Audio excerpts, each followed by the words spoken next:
Call this meeting to order. And the November 8th meeting to order, the West Memphis Utility Commission. First item on the agenda is to read and approve the minutes from the October 11th regular meeting. I think everybody received those in their packets. Mr. Chairman, I make a motion to approve the minutes of the October 11th meeting. Second. Okay, we have a motion by Mr. Holmes, second by Mr. Bruce. Any additions or deletions to the minutes? All in favor? All opposed? Minutes are approved. Next item on the agenda is approve the bad debt charge-offs. Did everybody look at that? We're gonna have I'll just stand up here and see if you have any questions. not to my knowledge. Now, I do think that Rob is doing some things, put some things in place that should help this. But the bad news is it's gonna be a couple of years before you see it. Like what items, what things are in place? Well, this represents the second half of 2010, which was the height of the recession. If you read the economic data from the Fed. So going through this, a lot of these were people presumably that went to foreclosure. A lot of these people were without jobs too. At least a third of those on their history card indicated that they were unemployed. So there's no means testing to see that they can pay their bill, which first quarter of next year you'll get a proposal from me about a structured deposit and outsourcing a collection once there's so many days past due. We just don't have the internal tools to chase it down. There are companies out there that specifically look at utility companies and their debt, and I think that's something we need to go to because we don't have the time nor the tools to do it. And there are companies that will actually buy this bad debt, what they call zero value accounts, which is something else we're going to explore. They'll only give us pennies on the dollar, but at least we would get a check from this debt. We're aggressively pursuing cutoffs. To do that, we cough every day within the guidelines of the weather policy. But the big thing we have is, here in Crittenden County, we're above average unemployment. We're above average poverty level for the area. So that continues. I read economic data every day on Crittenden County.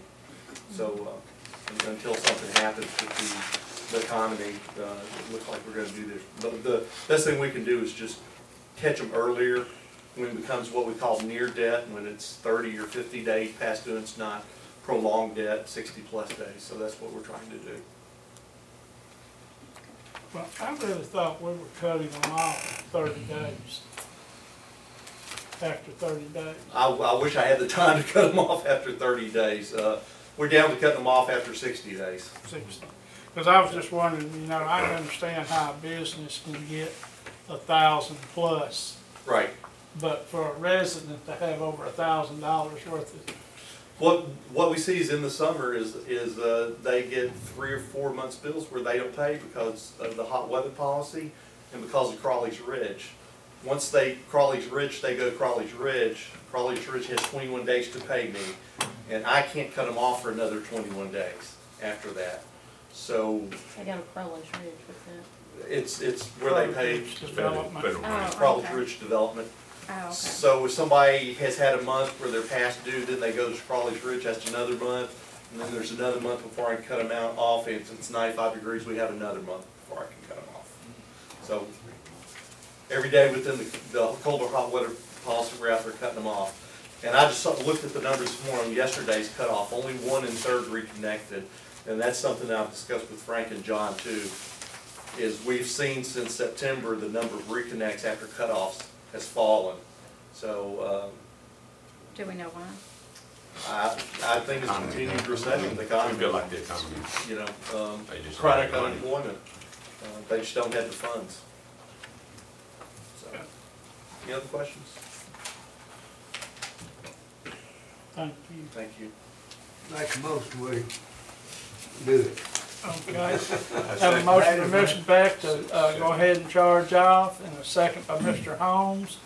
Any additional discussion? All in favor? All opposed? Motion passes. John? I put a letter in y'all's packet that, one of the people in the office wrote and distributed to the other departments. And there was, sign sheets behind the letters from each department. And, I'm sure y'all have read, I understand them asking for a raise. They need a raise, they deserve a raise, everybody in the city does. There's reasons that it hadn't happened, and I'd like for Frank to kind of address part of that.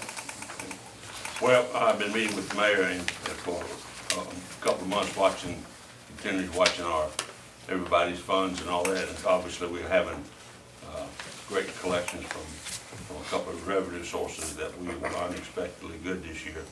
And we had a budget meeting yesterday, and I recommended to the budget meeting a 3% bonus with a minimum of $1,000 to anybody, payable the first week in December.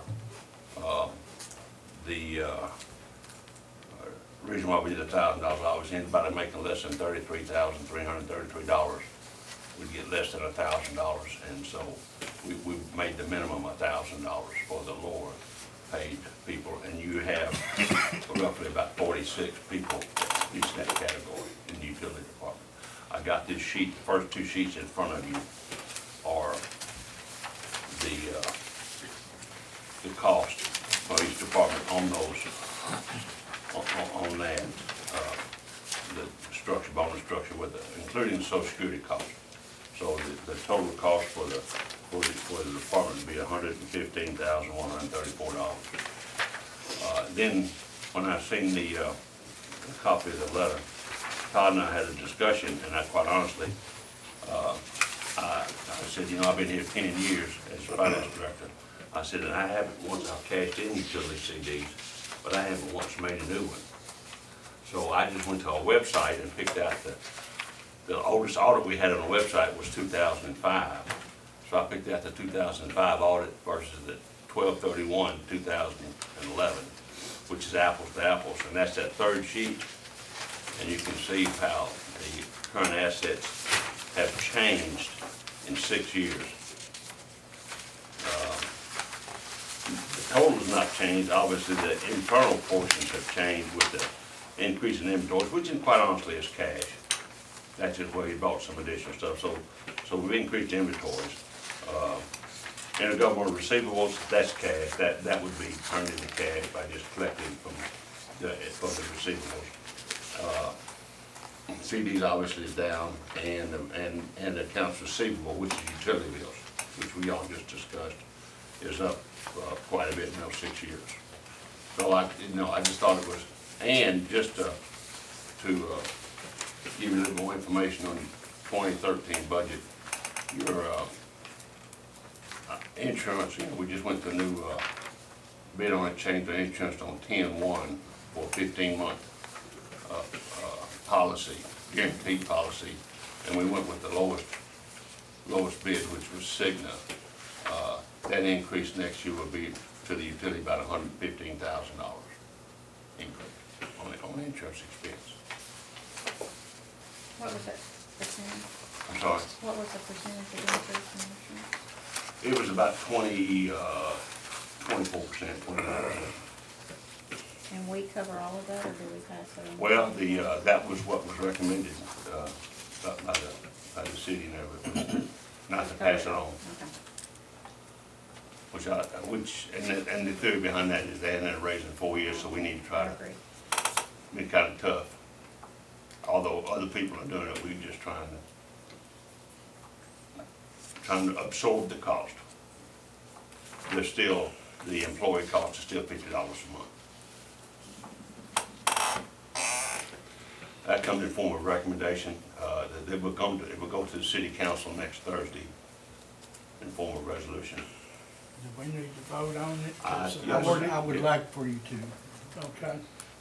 Okay, I have a motion to support the, what is it, 3% bonus? With a minimum of 1,000. 1,000. And this does not go on their base pay, right?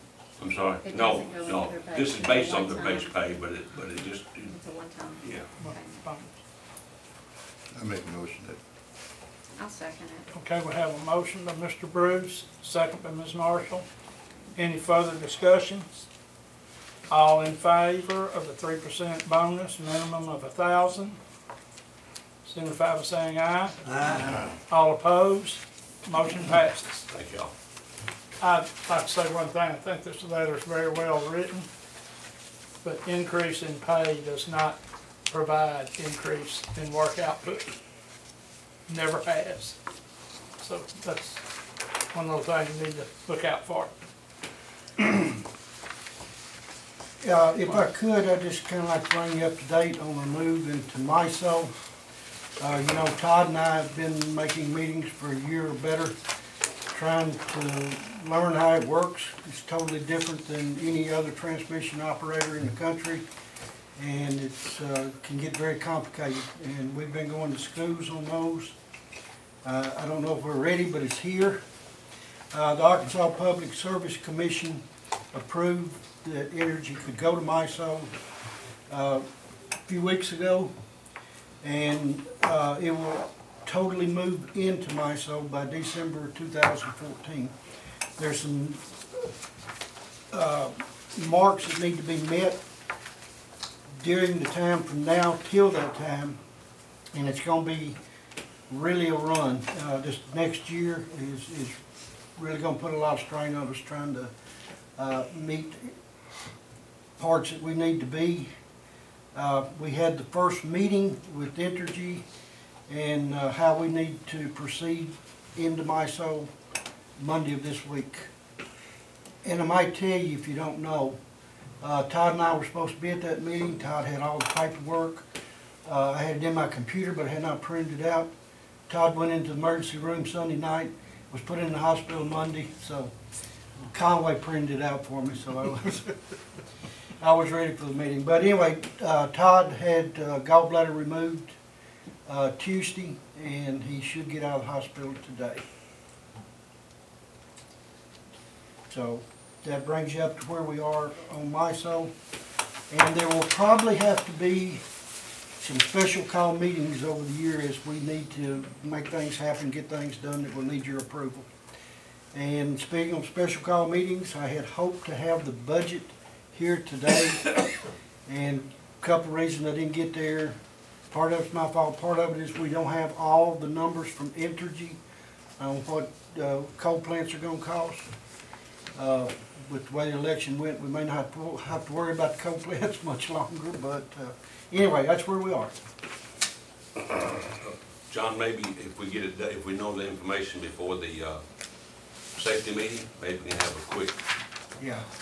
hearing budget meeting. Yeah, and I hope we do, and if we don't get it pretty soon, we're probably gonna have to go in and just make some assumptions, and we can do that, and make adjustments through the years we need to. Anything else? No, sir. Anything else come before us? One, real quick, I know it's cold, if anybody wants to make the tours or look at anything, we should have everything ready for you to look at. We told you last meeting, so. just over this. Is the generator up running? Not yet. They had failure on one part. They've got it reordered, and I mean, it's pretty much everything there except replacing. And it's close to being ready. What's the tour? I wasn't here. Well, it wasn't necessarily a tour, but many of you had said you'd like to look at some of the equipment, the trucks, maybe the sewer treatment plant. We've just built a new building and built one last year, so we want to go through them and just whatever you want to look at, we'd make available to you. Expect to join if you want to. If I was looking at the right thing out back there, I drove out there one day, the generator looks like a house back there, a Pretty storage close, building. pretty close. It's pretty neat looking. You can't tell from the outside that it's a generator. Okay, camouflage. Right. Fully enclosed. Anything else to come before us? I make a motion, we adjourn. Have a motion to be adjourned. Have a second. All in favor? Aye. Stand adjourned.